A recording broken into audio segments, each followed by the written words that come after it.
তো এবার আমরা দেখব যদি আমাদেরকে পোলার স্থানাঙ্ক দেওয়া থাকে তাহলে আমরা কিভাবে কার্তেশীয় স্থানাঙ্ককে বের করতে পারবো। আচ্ছা, মনে করলাম আমাদেরকে পোলার স্থানাঙ্ক আর এবং থিটার মান দেওয়া আছে, তাহলে এখন আমাদেরকে বের করতে হবে এক্স এবং ওয়াই এর মান। মানে পোলার স্থানাঙ্ক দেওয়া আছে কিন্তু কার্তেশীয় স্থানাঙ্ক আমি জানি না, আমি সেটা বের করার চেষ্টা করব। তো কিভাবে করব একটু খেয়াল করি। এই যে এখানে দেখা যাচ্ছে এক্স, আর এখানে দেখা যাচ্ছে আর, আর এখানে দেখা যাচ্ছে থিটা। আমি কি করব, এই ত্রিভুজ থেকে একটু ছোট্ট করে সাইন থিটা সমান বের করব। সাইন থিটা সমান বের করব। তো সাইন থিটা সমান কি জানো? সাইন থিটা সমান হচ্ছে লম্ব বাই অতিভুজ। আচ্ছা, সাইন থিটা সমান হচ্ছে লম্ব, আমি এখানে লিখতেছি লম্ব ডিভাইডেড বাই অতিভুজ। আচ্ছা, তাহলে লম্ব কোনটা? থিটা কোণের বিপরীত দিকে যেটা থাকে সেটা হচ্ছে লম্ব, তো আমি লিখলাম লম্ব হচ্ছে ওয়াই। আর অতিভুজ কোনটা? অতিভুজ হচ্ছে এই আর, তাহলে আমরা এখানে লিখলাম আর। তাহলে এখন আমি যদি মাঝখান থেকে এই লম্ব অতিভুজ বাংলাটাকে মুছে দিই তাহলে আমরা পাচ্ছি কি sin θ = y বাই r। তাহলে এটাকে আমি এভাবে লিখতে পারি, এই আরটা নিচে ছিল সেটা এখানে উপরে মানে পাশে চলে আসবে, আর sin θ = y, তার মানে y = r sin θ।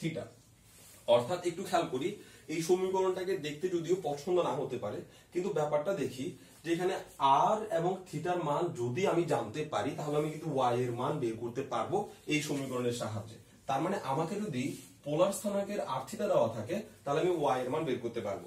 এবার আমি দেখবো এক্স এর মান কিভাবে বের করব। তো সেজন্য আমি কি করব, এই ত্রিভুজ থেকে cos থিটা সমান বের করার চেষ্টা করব। তো cos থিটা সমান হচ্ছে ভূমি বাই অতিভুজ। তাহলে ভূমি হচ্ছে এক্স, তাহলে এক্স বাই অতিভুজ হচ্ছে আর, লিখলাম এক্স বাই আর। তাহলে এখান থেকে আর যদি এখানে গুণ করে দিই তাহলে আমরা পাবো বা আর cos থিটা = x বা x = r cos থিটা।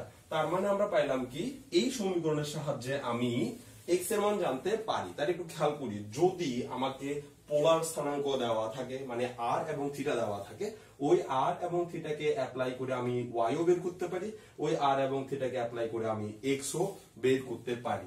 এবং যদি আমাকে কার্তেশীয় স্থানাঙ্ক দেওয়া থাকে x y দেওয়া থাকে তাহলে আমি ওই x y কে ব্যবহার করে পোলার স্থানাঙ্কের r এর মানও বের করতে পারি, ওই x y কে ব্যবহার করে আমি পোলার স্থানাঙ্কের থিটার মানও বের করতে পারি।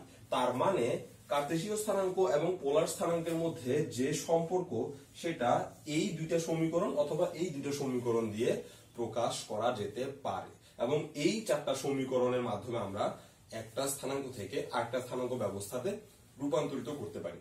আচ্ছা, পোলার স্থানাঙ্ক এবং কার্তেশীয় স্থানাঙ্ক সম্পর্কে সকল আলোচনাটা আমরা শেষ করলাম। এবার আমরা z = x + i y এই জটিল সংখ্যাটাকে আমরা চিত্রে উপস্থাপন করার চেষ্টা করব।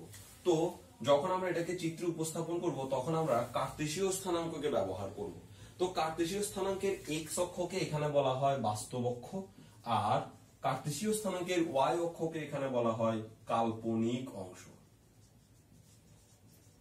আচ্ছা, তো এখন এই x + iy এটার এই x মানটা হচ্ছে বাস্তব অক্ষের মান, আর এই শুধু y, i নয় শুধু y টা হচ্ছে অবাস্তব বা কাল্পনিক অংশের মান। তো আমি x + iy কে এখানে রাখতে চাই, তাহলে আমাকে x পরিমাণ বাস্তব অক্ষে যেতে হবে এবং y পরিমাণ কাল্পনিক অংশে উঠতে হবে। তারপর আমি যে বিন্দুটাকে পাবো জটিল সংখ্যার ব্যবস্থায়, এই বিন্দুটার নামই হচ্ছে x + iy, যাকে আমরা z দ্বারা প্রকাশ করতে পারি। তো এখন কথা হচ্ছে এটা হচ্ছে x + iy নামক একটা জটিল সংখ্যাকে খুঁজে বার করার একটা সিস্টেম। তো আমরা কিভাবে খুঁজে বার করলাম? x অক্ষে গেলাম x পরিমাণ, y অক্ষে গেলাম y পরিমাণ, যে বিন্দুটা পাইলাম সেটাই হচ্ছে x + iy। কিন্তু কথা হচ্ছে আমি তো এই মূল বিন্দু থেকে সরাসরি এই বিন্দুটাকে খুঁজে বের করতে পারতাম। দেখি তো একটু, আমি যদি মূল বিন্দু থেকে সরাসরি দিকে চলে যেতাম তাহলে আমি যে বিন্দুটা পাচ্ছি সেটাও কিন্তু x + iy বিন্দু, এবং এই সিস্টেমটা অনেকটা পোলার সিস্টেমের মতো। মানে হচ্ছে এই x অক্ষের সাথে আমি থিটা কোণ করে এদিকে চলে গেলাম আর বিন্দুটাকে আমি পেয়ে গেলাম। তো মূল বিন্দু থেকে সরাসরি আমি যে x + iy কে খুঁজে পাইলাম, এই যে রেখাটা আসলো এই দূরত্বটার নামই হচ্ছে ওই জটিল সংখ্যার মডুলাস। তো একটু খেয়াল করি ভালোভাবে, আরেকবার খেয়াল করি। যে একটা বিন্দু আমি নিলাম z, যার নাম হচ্ছে x প্লাস আই ওয়াই, যাকে আমি কার্টেসীয় ব্যবস্থার মাধ্যমে খুঁজে বার করলাম। সেটা হচ্ছে x অক্ষে গেলাম x পরিমাণ, y অক্ষে গেলাম y পরিমাণ, বিন্দুটাকে খুঁজে পাইলাম। আমি কিন্তু মূল বিন্দু থেকে সরাসরি তাকে খুঁজে বার করতে পারতাম, আর মূল বিন্দু থেকে সরাসরি তার যে দূরত্ব, সেই দূরত্বটাকে বলা হয় ওই জটিল সংখ্যার পরম মান। তো আমি যেহেতু জটিল সংখ্যার নাম দিয়েছি z, তাহলে এটা হবে z এর পরম মান।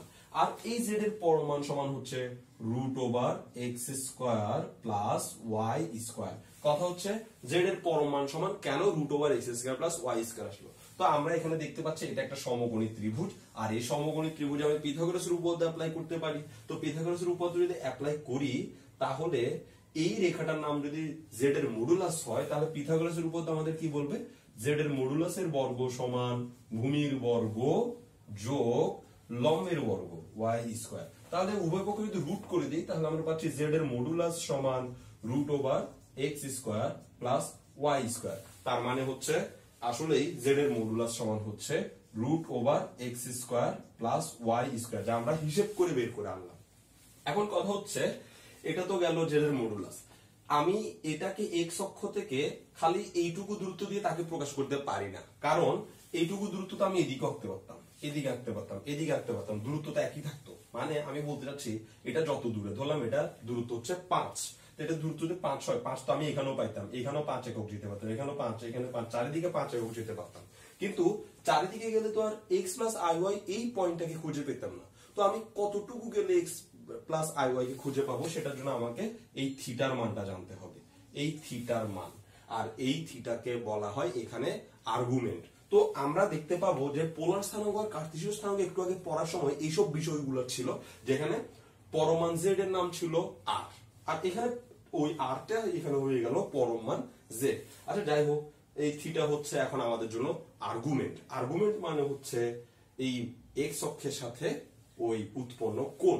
তাহলে আর্গুমেন্ট আমরা কিভাবে বের করব?